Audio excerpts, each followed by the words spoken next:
સવાલ જવાબ ધાર્મિક. પહેલો સવાલ છે, દેવલોકની નાભી કઈ? તો જવાબ આવ્યો મેરુ પર્વત. બીજું, પતિ પત્ની પદવીધર હોવા છતાં નિયમા નરકે કોણ જાય? તો જવાબ છે ચક્રવર્તીનું સ્ત્રીરત્ન. ત્રીજો સવાલ, ભગવાન ઉપકારી કે ભગવાનની વાણી ઉપકારી? તો જવાબમાં આવશે ભગવાનની વાણી ઉપકારી. ચોથું, ભરત રાજાએ કેટલા સેવકોને જગાડવા માટે રાખ્યા હતા? તો જવાબ છે 84 લાખ સેવકોને જાગૃત કરવા રાખ્યા હતા. ભરત રાજા જે રસ્તેથી નીકળે ત્યાં દરેક જગ્યાએ એ લોકોના સેવકો બોલે, જાગ જાગ ભરત રાયા. પાંચમો સવાલ, સાધુ ભગવંતોના 9 નિદાન કયા? તો જવાબમાં છે જ્ઞાનદીપની 5 લબ્ધિ તે સાધુ ભગવંતોના 9 નિદાન કહેવાય. છઠ્ઠું, ભગવાનની દેશના સાંભળવા કેટલા દંડકના જીવો આવે?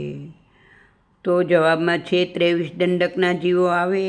મનુષ્ય, તિર્યંચ, દેવો ન આવી શકે, એક ખાલી નારકીના દંડકના જીવો ન આવી શકે.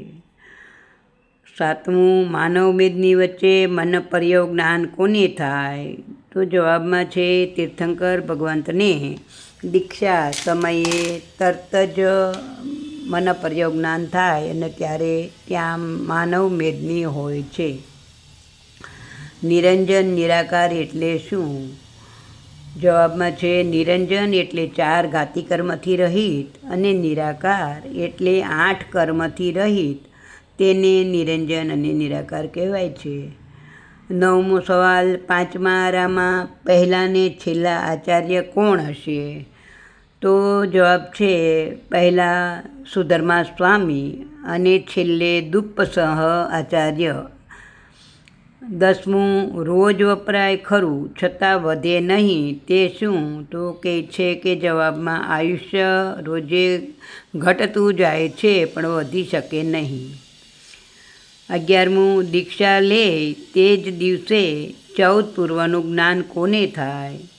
તો જવાબ છે કે તીર્થંકર ભગવંતના જે ગણધરો હોય તેને ભગવાનની દેશના સાંભળતા સાંભળતા 14 પૂર્વનું જ્ઞાન થઈ જાય. જય જિનેન્દ્ર.